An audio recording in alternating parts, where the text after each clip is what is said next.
Greetings, everybody. I just want to make a quick video on curses and collective shadows.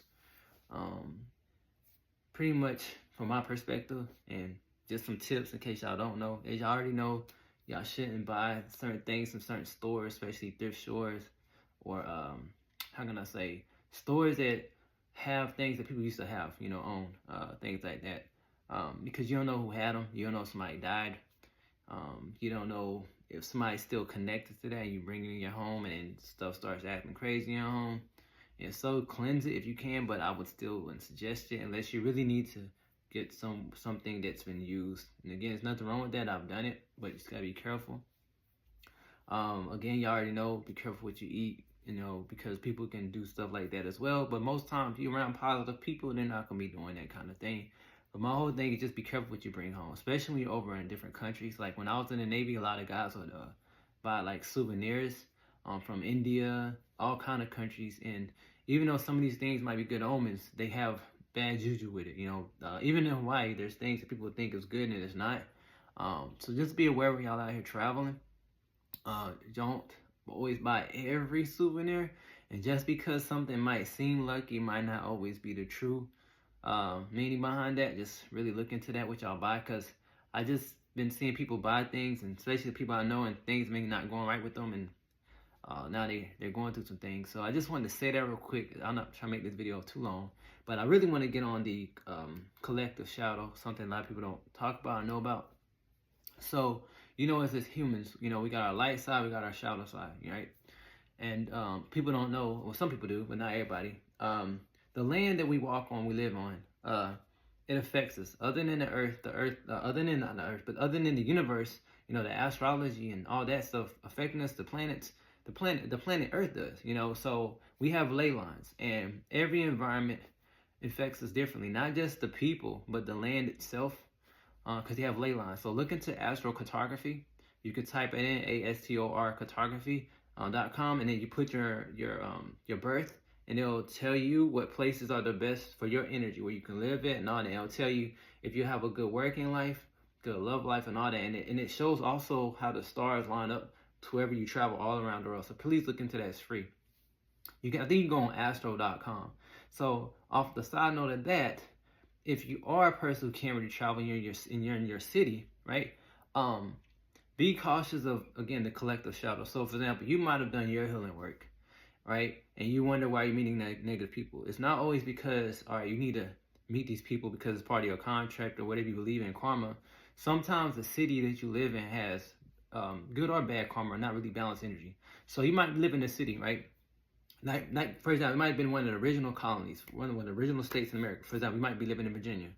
And the specific city that you live in, Virginia, has been known for having wars, a lot of slavery, a lot of, how can I say, oppressing Native Americans, and, pretty much causing death to a lot of people from its past. Now you have restless spirits.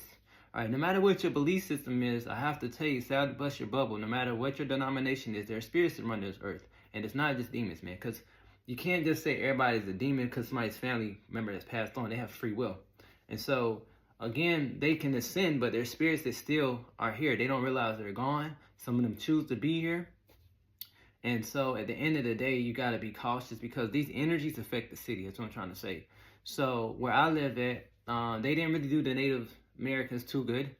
And a lot of the land is cursed. And the military base has taken land from the natives from long ago, like early in the 1800s. And they still have the base now.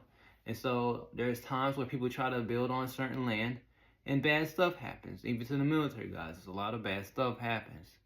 That's what I call a collective shadow. It's like, it's something that they really can't do anything about, but they need to like really understand why that's happening.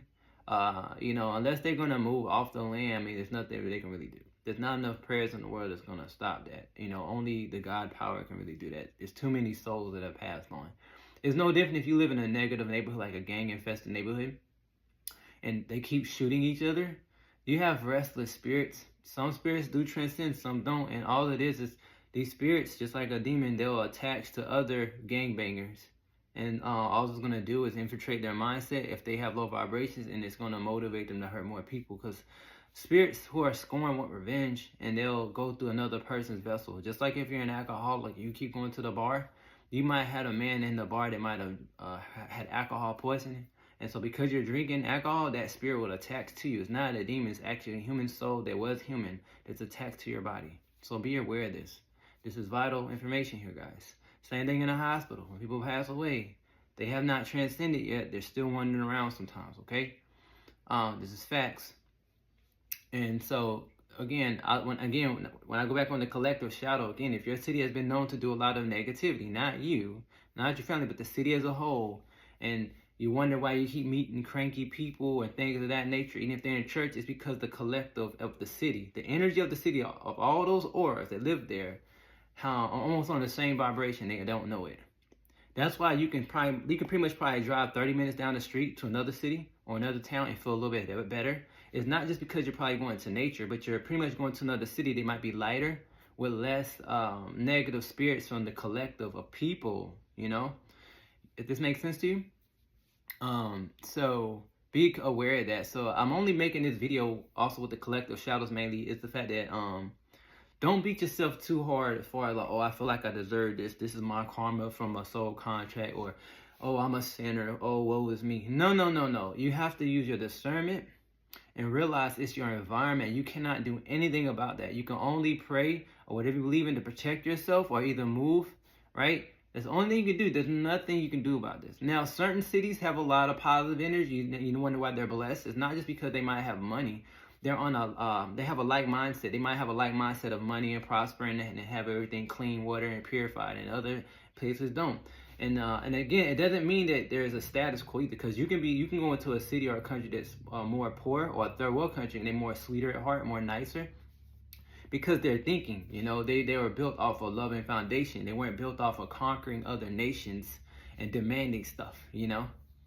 So you gotta really look into that. That's why if you notice wherever you travel, I would tell anybody, if you travel like overseas or even in your city, just be aware of how the people treat you. But if you start, I'm telling you right now, after you meet about 30, 40, 50 people, within like for every other day, like you keep noticing things and you've been there for like a month or two, evidently it's not you, it's the city itself.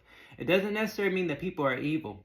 It's what it is the environment, the land has probably affected these people indirectly. They don't realize this. And this is why, you know the saying, sometimes you gotta learn to leave your comfort zone, okay? You know, that's why you see a lot of cities having heavy crime. It's not just about, okay, there are certain cultures or certain people are oppressed. To a certain extent, possibility. But at the end of the day, it's the environment, right?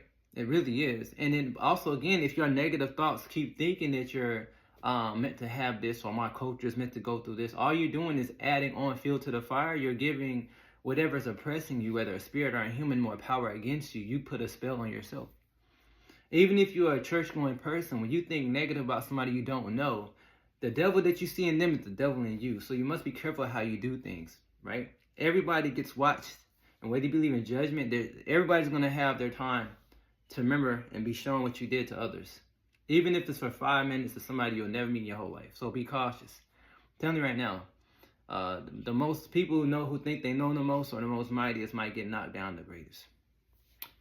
Yeah, got to get humble. And again, I don't know everything. I just felt compelled to make that little spiel about the little curses, because most people, I feel like they should know that, but mainly with this collective shadow, because I don't really hear people talking about this. I hear people talking about, oh, you need to face your shadow self, you need to heal this, you need to do the inner child work, and I hear all that, but what about the collective, though? Because I'm telling you right now, humanity wants to bring help, you know, us as a collective, we want to bring humanity up, but it's not that easy when you have things so deeply enrooted, right? Because everything has memory, man. The trees have memory, the earth has memory. They're not humans, yes. They can't build things, but they create things. God's source allows the trees to create things, and they have memories, okay? And so, say if this is kind of explicit, but say if somebody was persecuted or executed on a tree, the tree now has that spirit connected to the tree because somebody was hung there or something. We have to be aware of these things. And if you build a house on a tree where somebody might have passed and you don't know this. Like in Texas, we have so much forest out here. So many people go missing. You know how many souls are probably out here we don't even know about? So at the end of the day, again, be aware where you choose to go visit, vacation, live. It's not to scare you. It's just to bring you to awareness. And also, don't try not to please blame yourself for everything else. Again, yes, take accountability for yourself. You've done something wrong. But don't, how can I say, be a victim to your environment, because you can't change your environment. You can't change anybody. You can only change yourself. Now, if you inspire somebody and they change naturally and genuinely, yes, but I'm not a person who change somebody by force.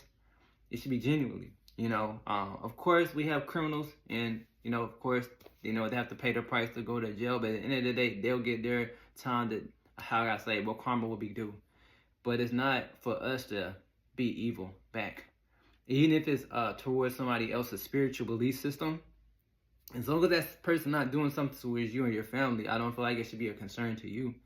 When I feel like the collective shadow was more greater than that one person. Because from my personal perspective, the collective as a whole, most of the world is very religious, in my opinion. And I am seeing that we're all awakening, which is true. But I feel like we have like a pride issue and an ego thing where we kind of think we know everything. And then some people don't want to help each other as much as they could. And it's just really unbalanced. It's not fair. Again, nothing in this world is perfect because we are in the flesh. I don't want to go on this rant now, but lastly, again, be aware how you treat people, but be aware of your collective shadow. And that collective shadow is technically the environment or the city that you live in. And also your family could affect you too, because of course we have, if you want to call it generational curses or just things that are passed on to us genetically, like whether being shy or bashful or even being strong. We get those passed on, but I'm talking about the collective though. We got to be careful, because some people don't really think about this. Your environment really affects you, because your parents can teach you all they want. But once you step out in that world and you start going to high school and college and you get out here in the real world, right, and you start working for a business, you're going to get this really see how people really are. And even in the churches, I don't care. I talk about everybody in a respectful way. And nobody's perfect, and I'm not. So be aware, man. Like the same thing again, the collective shadow affects church. Now think about it, like you might like one church more than another. They still preaching the sermon, but it's the energy. They don't understand. You probably got somebody who's in church went to the club last night. They're not going to tell you that. You could have had somebody's pastor's wife sleeping with somebody last night. Y'all never going to know anything. So again, use your discernment. So God, so much love to everybody, no matter what your beliefs is, no matter what your religion is, no matter what culture is, man. I'm sending love to all y'all, and just be aware, y'all surround us, man. Y'all gonna be just fine, because I feel like this really needs to be talked about. It really does, man. It really does. Because I want to say this real quick. Because think about this, when you're in a church, right? For example, if your church is positive, most of the time y'all feel great energy. That's how the city is. They might not always pray together, but if the cities torment each other, well, at least you got most of the town, one side of the town hurting each other, and the other side is not, you're still going to feel that effect from the other side of the town. So when you go drive around your city, you always be cautious. Like, I got to hold my purse. I can't go to the bank like this. You're always going to be scared. It's crazy. Because I've been to countries that were not even as rich as America, and you would think I'd be more in danger, and I feel at peace. And sad. We have all this, and we always worry about everything. People go on dates. I hope this guy don't do this, or this girl don't do this. We're always that's like a fear-based mindset. But again, we always gonna have to be cautious. Of course, we live in America or whatever country you live in, where it might not be the safest. But hey, man, be aware. Be aware of your discernment, man. But again, know you're always protected, right? But again, it's about how you react in everything. When you're in situations, and again, don't just let yourself be allowed to gravitate to anybody. In your city. Or even your family. Your family members might be around a group of people. Y'all know this, but again, the collective shadow. These are mainly about people you don't know, but they live in your city. You can be neighbors. You go into Starbucks, and you wonder why you feel these energies. It's the earth, of course. When I talk about the astrocartography, check that out. And also just the people as a collective, and also the history of the land. So you can go to Africa, Greece, certain parts of Europe, they might have had a lot of war, a lot of peace. And you're like, why do I feel like this? It's the history, and it doesn't go anywhere. It's energy. It's always moving, but it's still there, right? Just like if you buy clothes, if somebody got hurt or stabbed in a certain clothes, like a uniform, you don't know, and you put it on, you don't know. It affects you. Yeah. So okay. So again, I'm getting long with it. With that being said, my name is Knight. I hope y'all liked the video. If y'all didn't, hey, it is what it is. Thumbs it up. I just felt like putting this out for some apparent reason. I just felt compelled to in my heart. Blessed be everybody.